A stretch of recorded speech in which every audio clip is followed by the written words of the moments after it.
It's hard to pinpoint exactly when humans started wearing clothes, but the first material was likely animal hides. These not only provided protection from cold weather, but also offered some defense against physical injuries.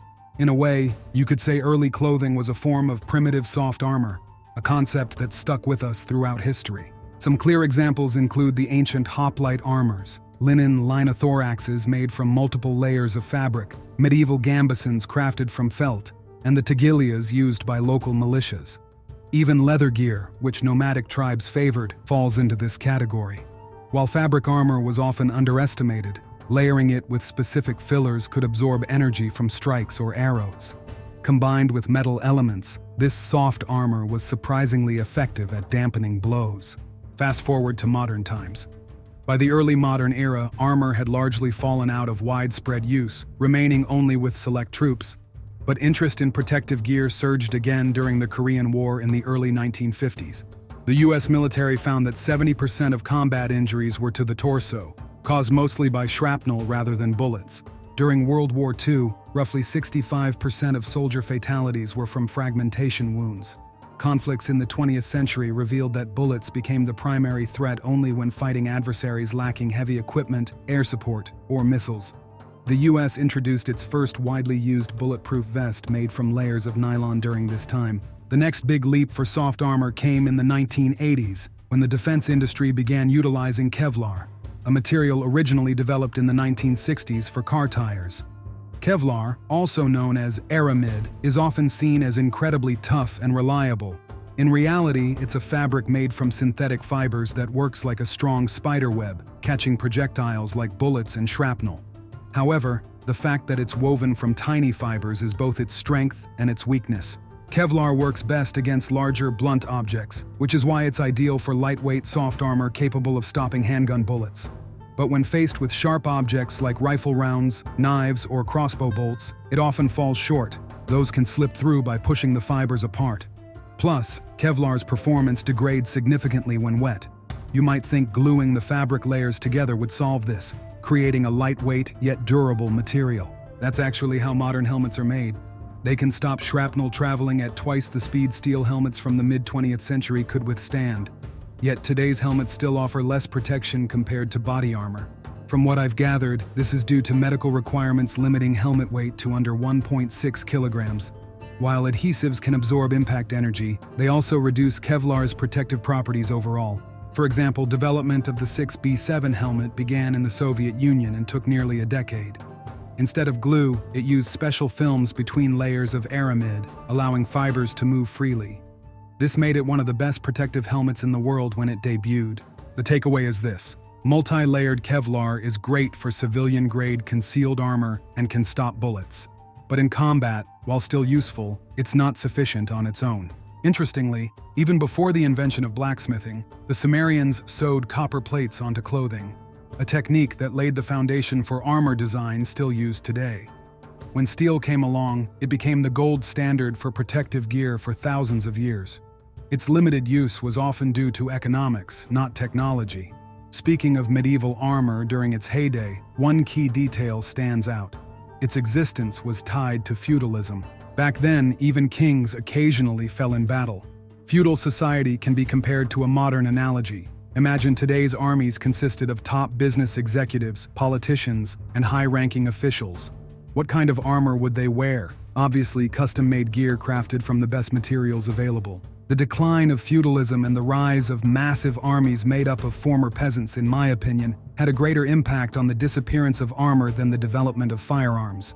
After all, cuirasses capable of stopping bullets, let alone small shrapnel, have existed in some form for ages. But today, we're focusing on modern protective gear. For instance, contemporary steel armor plates of protection levels 4 and 5 can withstand direct hits from Kalashnikov rifles like the AK-74 and AKM. These tests are conducted at a range of 10 meters. A high-quality plate can endure several hundred hits without severe deformation. However, minor damage like micro cracks can occur after the first impact and quickly lead to the plate's failure. It's important to note that steel isn't just a simple mix of iron and carbon. It also includes various alloying elements. This makes steel a very broad term, with properties varying greatly depending on the specific grade. Additionally, Metal has its internal structure, meaning even two seemingly identical armor plates made from the same steel can have different properties and endurance levels. Manufacturing such products is a highly precise process.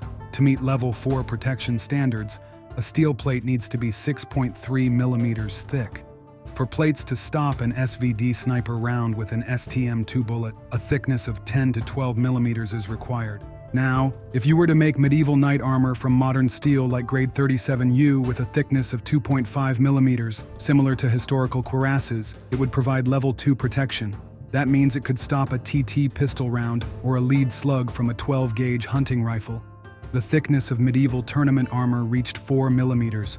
If made from 37U steel, it might even stop a bullet from an AK-74 rifle, provided the bullet lacked a heat-resistant core. Despite the superiority of modern steel over medieval counterparts, it still has its downsides.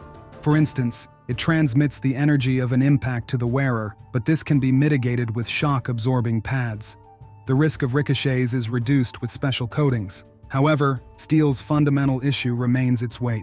Considering the average human body has a surface area of about 2 square meters, a full suit of armor offering level 4 protection would weigh around 100 kilograms.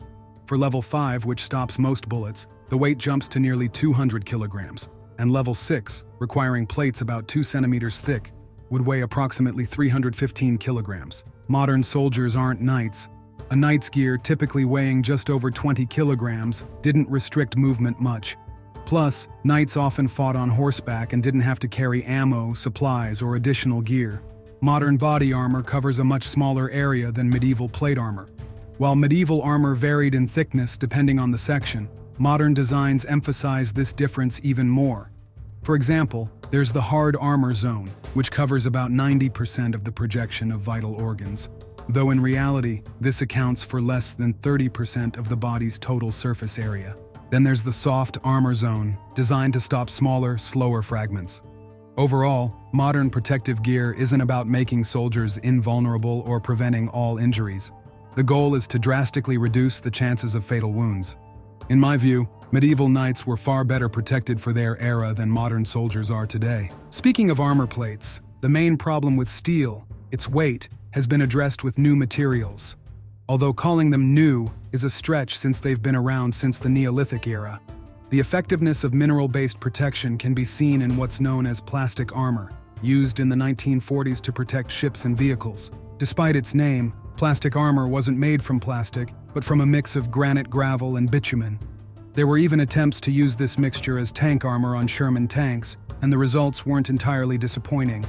For example, even half a brick wall, essentially artificial stone, can stop many rifle bullets. However, bricks are porous and made from basic materials. If you take pure aluminum oxide, also known as alumina, purified from clay impurities, or something more exotic like boron carbide or silicon carbide, and melt and press it, you get an extremely hard material. Ceramics can be nearly twice as hard as steel while also being much lighter. Steel has a density of about 7 to 8 grams per cubic centimeter, while silicon carbide armor plates weigh around 3.1 grams. Aluminum oxide is a bit heavier but still much lighter than steel.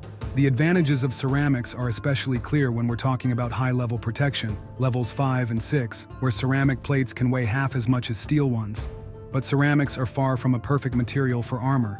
Many people confuse hardness with strength.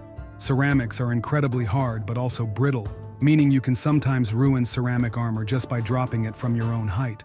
The way it works is that when a bullet hits, the ceramic shatters, absorbing the bullet's energy and breaking it into fragments, which are then caught by the aramid, or Kevlar, backing. Despite their high cost, ceramic plates are essentially disposable. They save the wearer's life but become unusable after doing so.